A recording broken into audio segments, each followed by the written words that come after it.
हाय everyone. Maharaj CET law की जो particularly preparation कर रहे हैं जो बच्चे, वो काफ़ी ज़्यादा परेशान है with respect to the syllabus and the scope of this particular examination.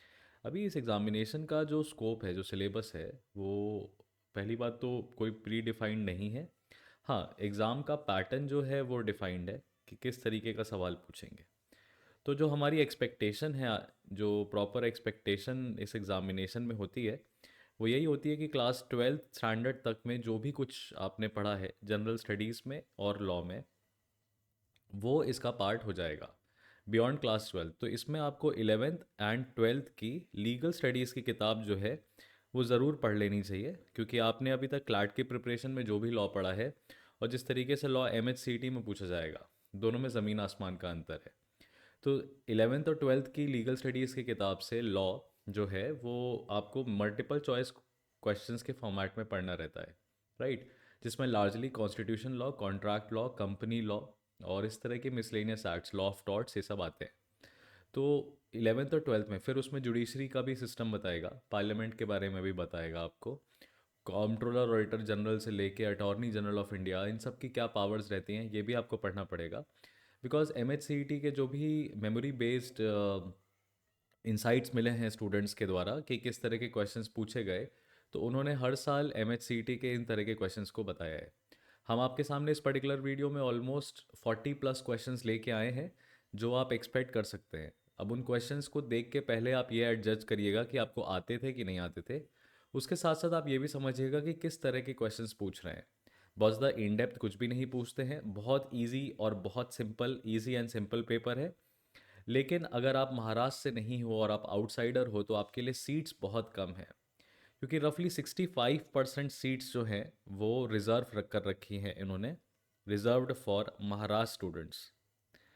और ऐसे तो ये लोग कहते हैं कि 10,000 से ज़्यादा सीटें हैं इसमें एमएचसीटी के अंदर, बिकॉज जीएलसी और आईएलएस, गवर्नमेंट लॉ कॉलेज और Indian law school, GLC Mumbai और आईएलएस पुणे, तो दो कॉलेजेस हैं। इसके बाद अराउंड इसमें कम से कम 20 more colleges you will find which are there. अब अगर आप महाराष्ट्र में रहने वाले लोकल हो तो आपके लिए फ़ायदा है, क्योंकि ये स्टेट सीईटी है। अदरवाइज जीएलसी और आईएलएस में सीट्स बहुत कम हैं, 5 ईयर प्रोग्राम की सीट्स बहुत कम है। लेकिन फिर भी आप अपना लक आजमाना चाहते हैं तो हम आपको यहाँ पे कुछ क्वेश्चंस बताएंगे, पर उसके पहले एमएचसीईटी का ज़रा पैटर्न देख लेते हैं। तो जो एग्ज़ामिनेशन है वो 5 सेक्शंस में है, और पूरा का पूरा पेपर आप देखेंगे तो you will find somewhere around 150 marks का आता है।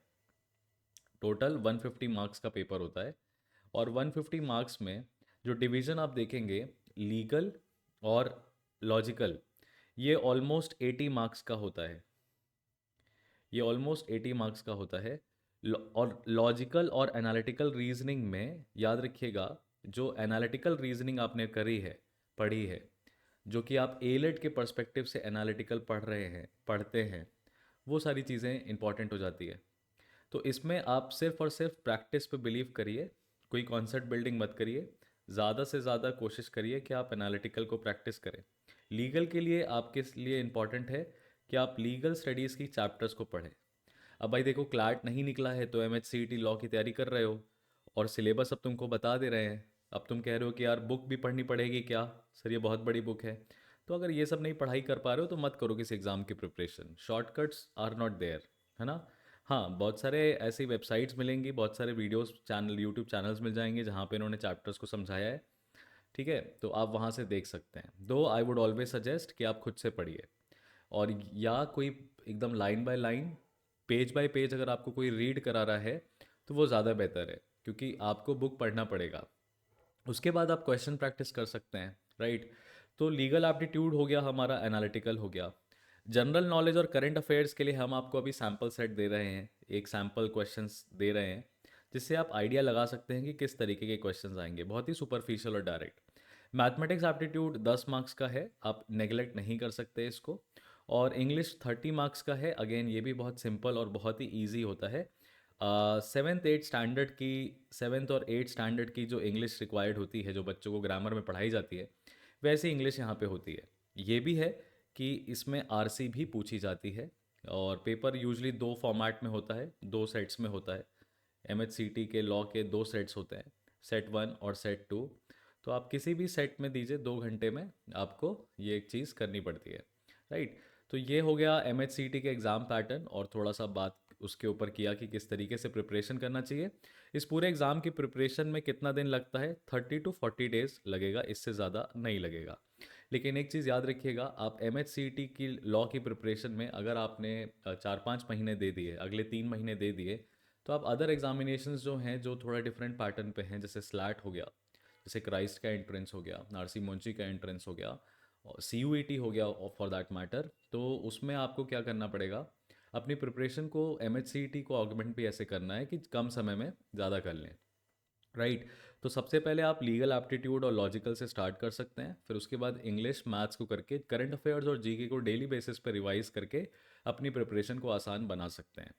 इसमें आपको डेफिनेटली गाइडेंस लगेगी ही लगेगी, गाइडेंस की रिक्वायरमेंट होती ही है, ठीक है।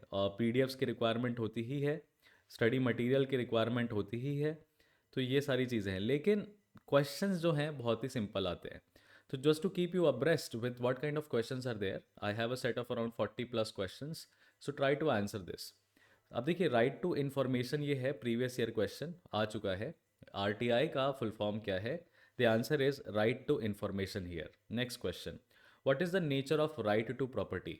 Now you know that right to property was there as a fundamental right, but it is now removed as a fundamental right.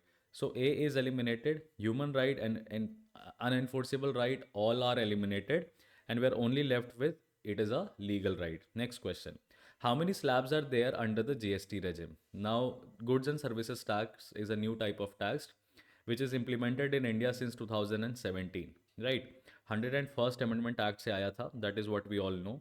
101st Amendment Act से आया था, and this particular GST is a indirect tax that we all know, right? But see, there are 4 slabs in it, right? So it is 0%, it is 5%, it is 12%, then we have 18%, and then we have 28%. These are the, you might be saying sir इसमें तो 5 slab हो गए, अरे 0% tax कोई slab हुआ क्या? नहीं ना। तो there are 4 slabs that you will find here. और एसेंशियल कमोडिटीज़ जो भी हैं, जो भी एसेंशियल कमोडिटीज़ हैं, एसेंशियल कमोडिटीज़ हैं, उस पे टैक्स कितना लगता है? कोई टैक्स नहीं लगता है एसेंशियल कमोडिटीज़ पे। और 28% टैक्स अभी इंट्रोड्यूस किया था ऑनलाइन गेमिंग पे, और 28% टैक्स लगता है लग्जरी आइटम्स पे। ये आपको पता होना चाहिए। आगे देखते हैं क्वेश्चन नंबर 4 की बात। पता होना चाहिए नहीं, पता कर लें, मतलब याद कर लें उसको, ठीक है। फिर क्वेश्चन नंबर 4 में देखते हैं कि क्या होती हैं कॉन्स्टिट्यूशनल कोर्ट्स। तो हमारे यहाँ पे हाई कोर्ट्स और सुप्रीम कोर्ट्स को कॉन्स्टिट्यूशनल कोर्ट्स कहते हैं। क्यों कहते हैं इनको कॉन्स्टिट्यूशन कोर्ट्स? क्योंकि ये लोग कॉन्स्टिट्यूशन का क्या कर सकते हैं? इंटरप्रिटेशन कर सकते हैं। अब ऐसा क्वेश्चन आपको लीगल में भी देखने को मिल सकता है, ऐसा क्वेश्चन आपको जीके एंड सीए में भी देखने को मिल सकता है। इसका मतलब कि जो भी न्यूज़ रिलेटेड है हाई कोर्ट और सुप्रीम कोर्ट से, जैसे रीसेंट जजेस अपॉइंट हुए हैं, रीसेंट जजेस कहाँ पे अपॉइंट हुए हैं? रीसेंट जजेस इन सुप्रीम कोर्ट। तो आप ऐसी न्यूज़ को भी देखिए, और जो भी नए अगर चीफ जस्टिस ऑफ किसी हाई कोर्ट के बने हैं तो उनके नाम को भी नोट करिएगा। और फिर मिसलेनियस फैक्ट्स, जैसे कि फर्स्ट हाई कोर्ट कौन सी थी, सुप्रीम कोर्ट का पहला नाम क्या था, सुप्रीम कोर्ट किस एक्ट के अंदर स्टैब्लिश हुई है, सुप्रीम कोर्ट का कोरम क्या रहता है, सुप्रीम कोर्ट का कोरम क्या रहता है, चीफ जस्टिस ऑफ इंडिया को कैसे रिमूव किया जा सकता है, चीफ जस्टिस ऑफ इंडिया अपना रेजिग्नेशन किसको देते हैं, कलेजियम के रिलेटेड कौन सी एक्ट है, 99th अमेंडमेंट एक्ट क्या है। इस तरह की इन्फॉर्मेशन को आप पढ़िए, और ये सब आपको लीगल स्टडीज़ की किताब में मिलेगा ही मिलेगा। Next question, who among the following is considered to be the man behind Indian penal code? अभी इंडियन पीनल कोड को क्या कर दिया गया है? रिपील कर दिया गया है, और न्यू क्रिमिनल लॉज जो हैं इंट्रोड्यूस कर दिए गए हैं। तो आपसे ये भी पूछ सकते हैं कि न्यू क्रिमिनल लॉज में तीनों लॉज के नाम क्या हैं? क्योंकि नाम हिंदी में है, तो भारतीय साक्ष्य अधिनियम है, ठीक है, भारतीय इंडियन जस्टिस कोड है, तो भारतीय न्याय संहिता है।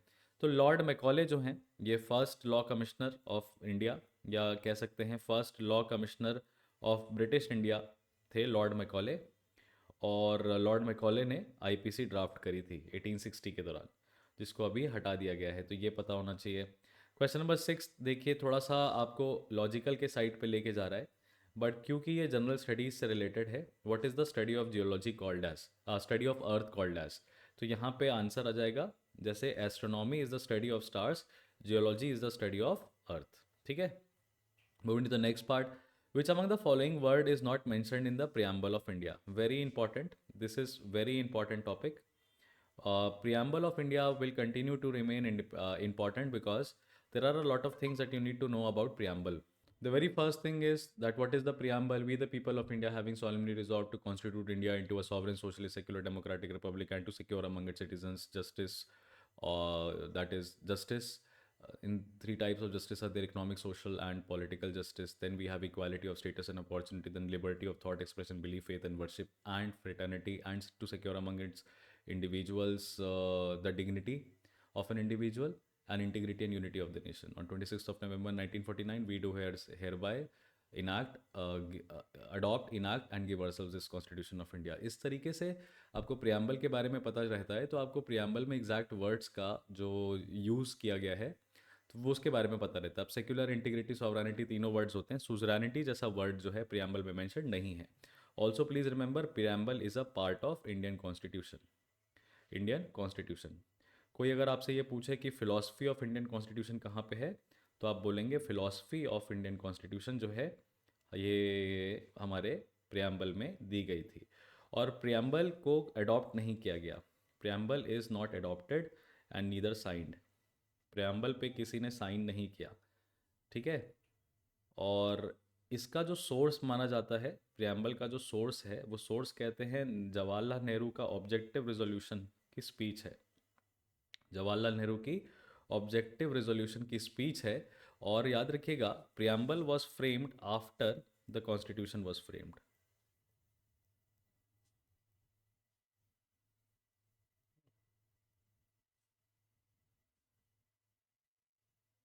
Moving to the next question. Question number 8, what is the name and the city where India is opening up its office in Australia? अभी एम्बेसी की बात हो रही है, हाई कमीशन का नया ऑफिस है हमारा जो हम लोग खोल रहे हैं, and the answer is Brisbane, right. What is the next part? Which among the following country is going to host World Expo 2020-30? तो 2025 का जो वर्ल्ड एक्सपो है वो जापान होस्ट कर रहा है, और अगला 2030 का जो है वो सऊदी अरेबिया होस्ट कर रहा है। Which among the following states clinched the national trophy in men's Punjab hockey championship 2023?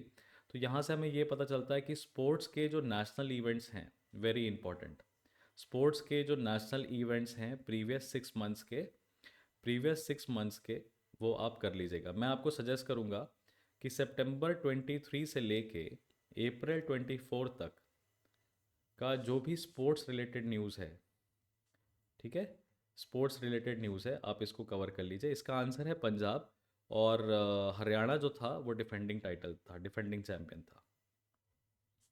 Haryana जो था वो डिफेंडिंग चैम्पियन था, हार गया, पंजाब जीत गया। ठीक है। Codex Alimentarius commission is associated with which among the following? तो फूड स्टैंडर्ड्स क्या होने चाहिए? मिनिमम, है ना, क्योंकि फूड स्टैंडर्ड्स बेयर मिनिमम क्या होने चाहिए, उसका इंटरनेशनल स्टैंडर्ड जो है, इंटरनेशनल स्टैंडर्ड्स, उसको कोडेक्स एलिमेंटेरियस कमीशन कहा जाता है, जो डिसाइड करता है सीएसी। ये एग्जीक्यूटिव बॉडी है, और अभी ये कैसी बॉडी है? एग्जीक्यूटिव बॉडी है। और अभी रोम में फूड एंड एग्रीकल्चर ऑर्गेनाइजेशन की मीटिंग हुई थी, तो India has become a member.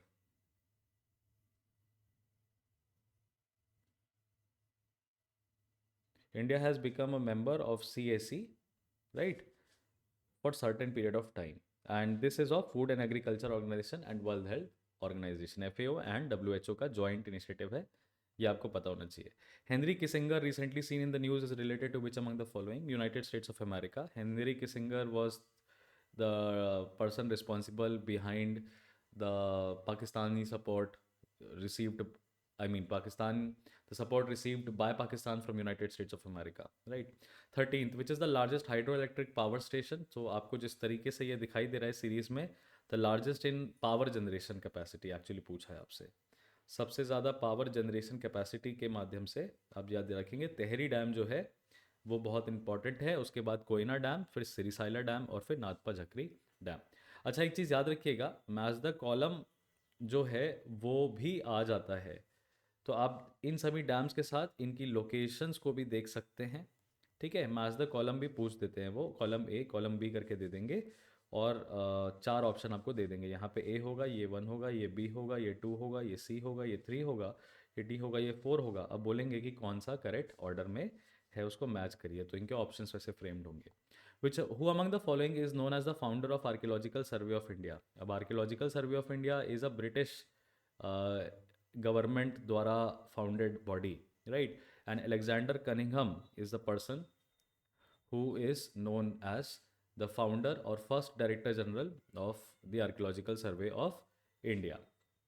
Question number 15. Who among the following is the first Chief Justice of India? H.J. Karnia is the first Chief Justice of India. Right.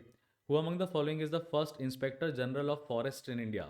Dietrich Brandis is the first inspector general of forest in India. हमारे यहाँ पे forest survey होते हैं, forest surveys होते हैं, और हमारी अपनी फॉरेस्ट पॉलिसी है। हमारी अपनी क्या है? फॉरेस्ट पॉलिसी ऑफ इंडिया है। और इसी से रिलेटेड हमारा फॉरेस्ट कंजर्वेशन एक्ट भी है। फॉरेस्ट कंजर्वेशन एक्ट 1980 का भी है, जिसमें क्या किया गया है, कई सारे अमेंडमेंट्स इस साल किए गए हैं। ठीक है, और तो ये चीज़ आपको पता होनी चाहिए बेसिकली। तो Dietrich Brandis is the first inspector general of forest in India. और फॉरेस्ट हमारे यहाँ पे किस लिस्ट में आता है? कॉन्कोरेंट लिस्ट में आता है, यानी स्टेट और सेंटर दोनों क्या कर सकते हैं, उस पर लॉ बना सकते हैं। बिगेस्ट एवर मल्टीलेटरल एक्सरसाइज मिलान 2024 अभी किस सिटी के कोस्ट में हुआ है? तो इसको आप एलिमिनेशन टेक्निक से कर सकते हैं। अब आप मुंबई और विशाखापट्टनम में कंफ्यूज हैं तो यही याद रखिएगा, ये हमारे इंडियन नेवी का ईस्टर्न नेवल कमांड का ऑफिस है। ठीक है, तो आंसर इसका क्या है? विशाखापट्टनम। नेक्स्ट क्वेश्चन की बात करें, which among the following year has been declared as international year of क्या मिलेट्स? 2023 को international year of millets declare किया गया था, राइट? जिसको हम लोग श्री अन्न भी बुलाते हैं, राइट? 2024 को इंटरनेशनल ईयर ऑफ क्या मिलेट्स जो है वो डिस्कस किया है। Very important and very common fact, very important and very common. 2025 को ice that is glacier preservation के तरीके से डिक्लेयर कर दिया गया है, बट इतना दूर का नहीं पूछेगा, 24 ही पूछेगा। 19 विच among the following report is associated with sustainable development report? For the first time Brundtland report is that report which is associated with sustainable development report.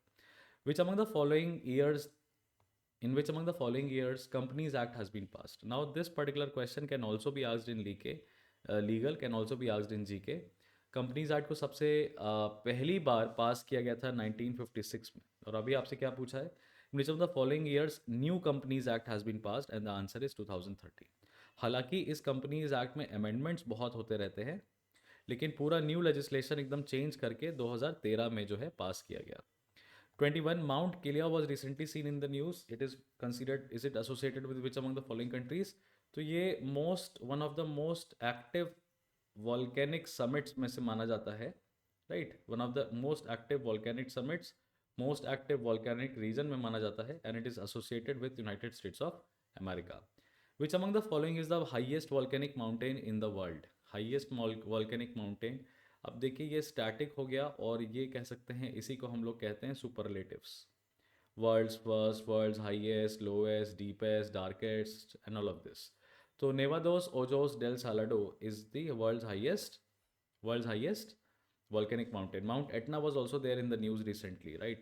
Question number 23, which among the following city is the capital of Bhutan? Now Bhutan is there, they are Gyeongju, आपने सुना होगा, गैलेफू नाम का अभी एक city है near Sikkim, Sikkim जो भी ये बनाने वाले हैं, and the answer is Thimphu. ठीक है। 24 नर्मदा बचाओ आंदोलन is associated with which states?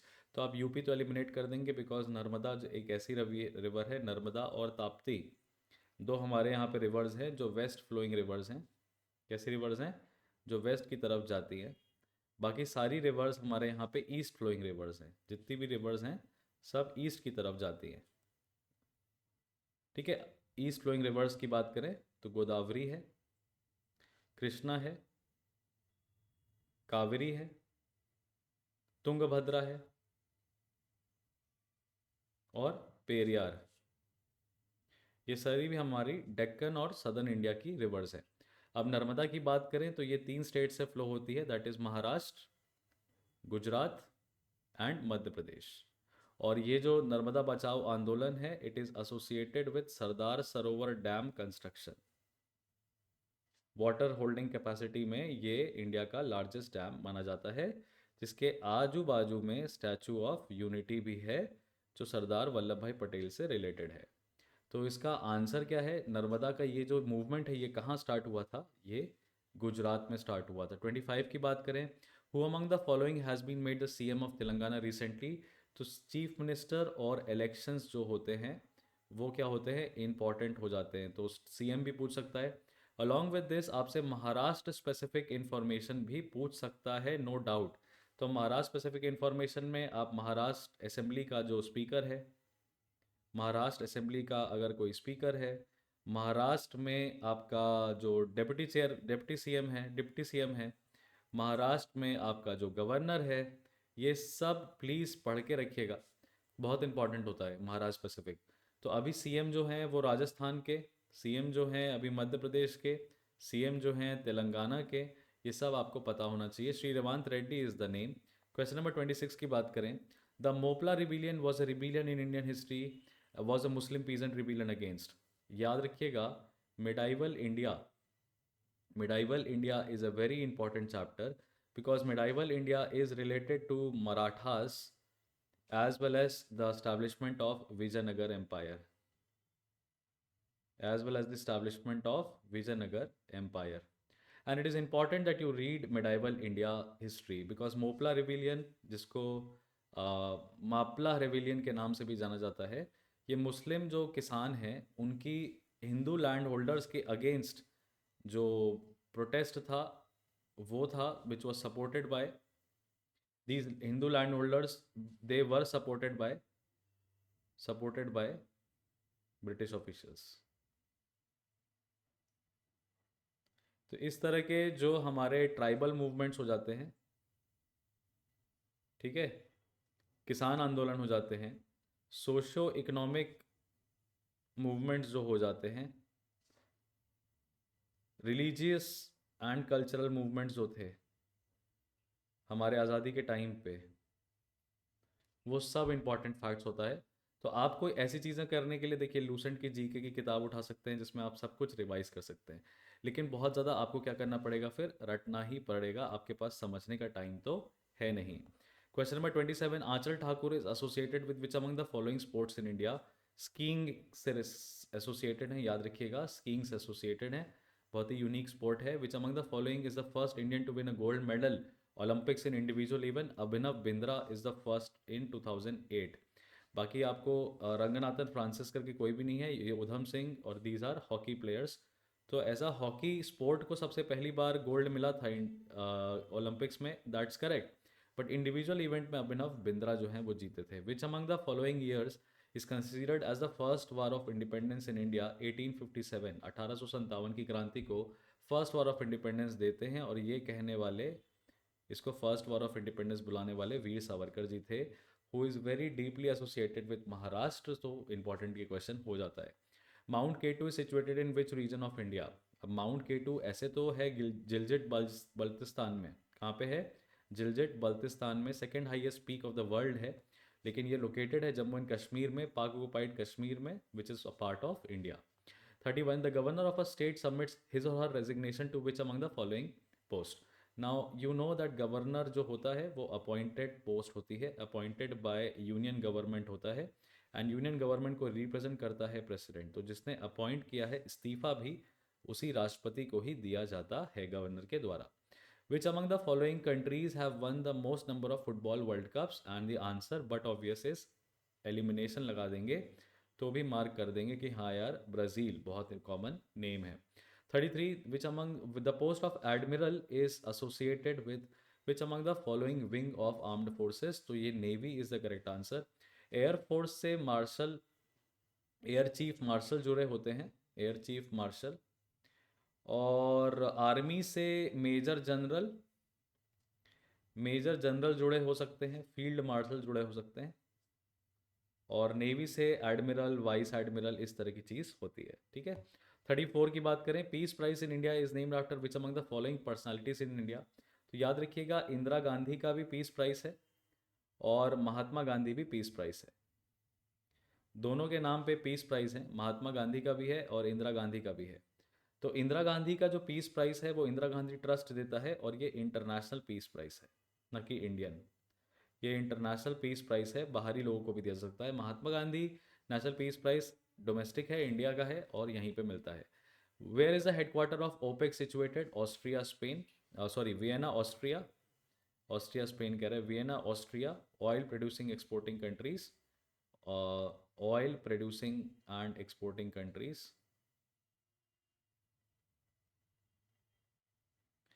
ये सब जो ऑर्गेनाइजेशन है ये सब आपको दिखाई देगा 1960s के दौर में बनते हुए नजर आई हैं। Oil producing and exporting countries, जिसमें रशिया, सऊदी, ईरान और यूएई, ये इंपॉर्टेंट कंट्रीज आती हैं।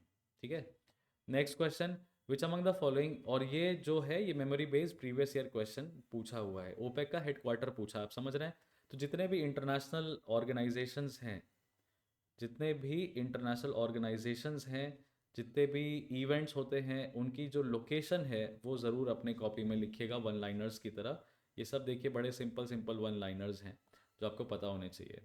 विच among the following city is declare to be the first heritage site in India? Again international bodies,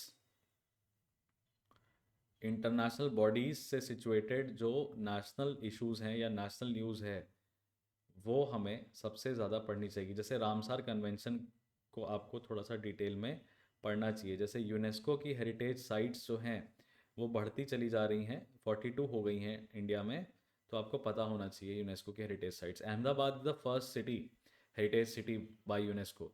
insulin is produced in which part? General science से related जो questions होते हैं वो बिल्कुल आते हैं। 7th 8th 9th और 10th का जो प्रिसाइसली बायोलॉजी है, बायोलॉजी, ये बहुत इंपॉर्टेंट होता है जीएस के लिए, उस पर फोकस ज़रूर करिएगा। बहुत सारे यूट्यूब पे वीडियोस पड़े हुए हैं, नहीं तो अगेन लूसेंट जैसी किताब का इस्तेमाल कर सकते हैं। पेशेंस है तो फटाफट आप एनसीईआरटी को रिवाइज कर सकते हैं, बायो वाले चैप्टर्स को। प्लीज़ रीडिंग पे ज़्यादा जाइएगा, क्योंकि रीडिंग से क्या होता है, जब चैप्टर कंप्लीट होता है तो बहुत सारे एमसीक्यूज उसी चैप्टर से आपके दिमाग में छपते हैं, इंफॉर्मेशन छपती है और पूछ सकता है आपसे। तो जनरल स्टडीज़ और जनरल साइंस रिलेटेड है। 37 insulin is produced in pancreas. The movement of food from leaves to various parts, again biology का क्वेश्चन है, एक्सपेक्टेड क्वेश्चन है और डायरेक्ट क्वेश्चन है। फ्लोएम, जाइलम से वाटर ट्रांसपोर्ट होता है और फूड ट्रांसपोर्ट होता है फ्लोएम से प्लांट्स में।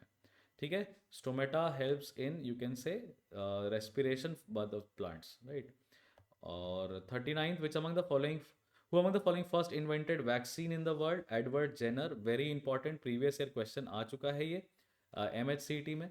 अब लुइस पास्चर की बात करें तो पैस्चराइजेशन का जो तरीका है जो कि हेल्प करता है हमें मिल्क को प्योर करने में, पैस्चराइजेशन। और क्रिस्टोफर हिपकिंस नाम की कोई व्यक्ति नहीं, इयान फ्लेमिंग जो है एंटीबायोटिक से जुड़े हुए हैं। तो viral and vaccines Edward Jenner, antibiotics Fleming और पैस्चराइजेशन में Louis Pasteur. Which among the following battle in India happened first chronologically? Battle of Chausa जो था वो बहुत इंपॉर्टेंट है, that was between Humayun and Ibrahim Lodi. ठीक है, so it was like when Ibrahim Lodi came to power, that was battle of Chausa. Sorry sorry, my bad, Ibrahim Lodi नहीं, शेर शाह सूरी, ओ God, ये confusion हो जाता है एक्चुअली। हुमायूं के पहले इट वाज बाबर ना, हुमायूं के पहले इट वाज बाबर। सो बाबर ने जो बैटल ऑफ पानीपत था वो लड़ा था, और वो लड़ा था बाबर वर्सेस शेर इब्राहिम लोदी। जो बैटल ऑफ चौसा है वो हुमायूं ने लड़ा था, और हुमायूं पता है आपको कि 15 साल के लिए भारत छोड़ के बाहर चला गया था। शेर शाह सूरी का राज आया था 15 साल के लिए। तो शेर शाह सूरी का जो बैटल है, बैटल ऑफ चौसा, सबसे पुराना है, 39 के आसपास का है। बैटल ऑफ तालीकोटा जो है ये विजयनगर एम्पायर से रिलेटेड है, 1565 का है। बैटल ऑफ प्लासी जो है ये 1757 का है, सॉरी 1757 का है। बैटल ऑफ बक्सर 1764 का है। तो प्लासी और बक्सर जो है ब्रिटिश इंडिया से रिलेटेड होते हैं, तालीकोटा और चौसा जो है उसके पहले के मिडाइवल इंडिया का पार्ट है। तो अगेन आप देख सकते हैं कि मिडाइवल इंडिया से क्वेश्चंस आते हैं। और प्रीवियस ईयर क्वेश्चन की बात करें तो उन्होंने क्वेश्चन कैसे पूछा है, क्रोनोलॉजिकल ऑर्डर में अरेंज करिए, यानी आपको ईयर्स जो हैं बैटल्स के पता होने चाहिए। Again very simple, it is very easy to remember अगर आपने एक बार बस उसको देख लिया। लेकिन बैटल्स की अगर कहानी पता है तो ही याद हो पाएगा, ये भी याद रखिएगा, तो ही याद कर पाएंगे। जैसे मैंने तुरंत यहाँ पे खुद को चेक किया क्योंकि मुझे याद आया इब्राहिम लोदी तो दिल्ली सल्तनत से रिलेटेड थे, राइट। तो ऐसे आपको याद रहेगा। Chhattisgarh has been carved out from Madhya Pradesh in which among the following years. तो रीऑर्गेनाइज स्टेट्स की रीऑर्गेनाइजेशन एक्ट जो है वो तो 1956 में आई थी। अगेन ये आपके क्लास 11th के पॉलिटिकल साइंस जो एनसीईआरटी है उससे निकल के ये क्वेश्चन आ रहा है। 2000 में एडमिनिस्ट्रेटिव कन्वीनियंस के चक्कर में मध्य प्रदेश को काटा गया और छत्तीसगढ़ अलग किया गया। Mushroom is an example of, again आप देख सकते हैं बायोलॉजी से रिलेटेड क्वेश्चन है और बहुत ही बेसिक क्वेश्चन है। Is an example of fungi, because आप उसको कुछ ऐसे फंगस होते हैं जिनका ह्यूमन एडवांटेज होता है, ह्यूमन एडवांटेज होता है, या कुछ ऐसे फंगस होते हैं जिनको कॉमर्शियली हम लोग एक्सप्लॉइट करते हैं, कॉमर्शियली एक्सप्लॉइट करते हैं। तो वहाँ पे biology for human everyday life करके इंफॉर्मेशन है जो पूछी जाती है। International day for the abolition of slavery is observed on which among the following year, 2 दिसंबर। याद रखिएगा important UN days, important UN days for complete year, for complete year आपको पता होने चाहिए, याद होने चाहिए। हर साल पूछता है, वुमेंस डे पूछा है, लेबर डे पूछा है, नेशनल यूथ डे पूछा है। तो और इससे रिलेटेड नेशनल डेज कुछ मत करिए, किसी भी वेबसाइट से एक सिंपल कंपाइलेशन देखिए, एक सिंपल कंपाइलेशन देखने के बाद उसको याद करने की कोशिश करिए। याद आपको बहुत ज़्यादा करना है, इसीलिए 30 to 40 डेज का टाइम पीरियड है। इससे ज़्यादा time, time not more than this, आप MHCT को नहीं दे सकते। आप 4 महीना 5 महीना इस पेपर के लिए नहीं लगा सकते क्योंकि कॉस्ट बेनिफिट एनालिसिस उतना होगा नहीं। आप काफ़ी कुछ लूज़ कर जाएंगे अगर आपने ज़रूरत से ज़्यादा टाइम लगा दिया। तो मूविंग फॉरवर्ड, अगर आप अब आगे बढ़ना चाहते हैं तो मूविंग फॉरवर्ड याद रखिएगा कि क्लाट आपका नहीं क्लियर हुआ है और आपके पास अब बहुत लिमिटेड चांसेस बाकी हैं। लिमिटेड चांसेस में कुछ ही एग्ज़ाम्स हैं जो हमारे लिए होपफुल हो सकते हैं, जिस पे मैं सबसे ज़्यादा फोकस करूँगा। जो बताना चाहूँगा कि आप स्लैट पे ज़्यादा फोकस करिए, आप CUET पे कंपेरेटिवली ज़्यादा फोकस करिए, और उसके बाद आप MHCT पे, आप नार्सी मुंजी NMIMS पे, आप क्राइस्ट पे, क्राइस्ट बैंगलोर पे, और आप KIIT भुवनेश्वर पे, इन सभी एंट्रेंसेस पे बाद में फोकस करिए। लेकिन आप सबसे ज़्यादा फोकस स्लैट पे, CUET पे करिए। और CUET पे इसलिए करिए क्योंकि CUET से एक बहुत अच्छी यूनिवर्सिटी है, that is Banaras Hindu university, जिस पे होने के चांसेस हैं। बनारस हिंदू यूनिवर्सिटी में एडमिशन लेने के लिए आपको सिर्फ 2 चीज़ें करनी है, इंग्लिश पढ़ना है और लीगल स्टडीज़ पढ़ना है, क्योंकि इसी के स्कोर को वो एक्सेप्ट करेंगे। और लीगल स्टडीज़ में भी आपको बस क्लास 12। तो सिलेबस जो है बहुत ही लिमिटेड है, सिलेबस बहुत लिमिटेड है। और इसीलिए इंग्लिश के साथ साथ जनरल टेस्ट भी अगर आप दे देंगे तो आपके चांसेस हो जाएंगे। अच्छा, CUET में सिर्फ याद रखिएगा जब आप कॉलेज भरते हैं तो सिर्फ आप लॉ के साथ साथ BA और BBA के भी कॉलेजेस यानी दिल्ली यूनिवर्सिटी को इंक्लूड करते हुए भी पढ़िएगा।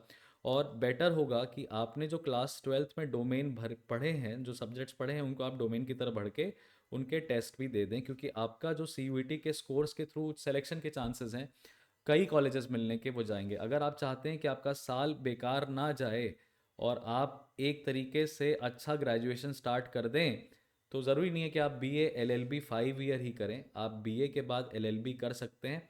हालांकि एक पॉइंट ये है कि LLB में जॉब्स उतनी नहीं लगती हैं, बट अगर लॉ करना है तो फिर आप उस रास्ते से भी जा सकते हैं। CUET अगर गवर्नमेंट ऑफ इंडिया करा रही है तो it's not a bad examination. So this was Harshvardhan Tripathi, और बहुत जल्दी हम आपके लिए किस तरीके के क्वेश्चंस MHCT में लॉ में पूछे जाते हैं वो भी हम आपको बताने वाले हैं। तो आप जुड़े रहिए चैनल से, चैनल को सब्सक्राइब कर लीजिएगा।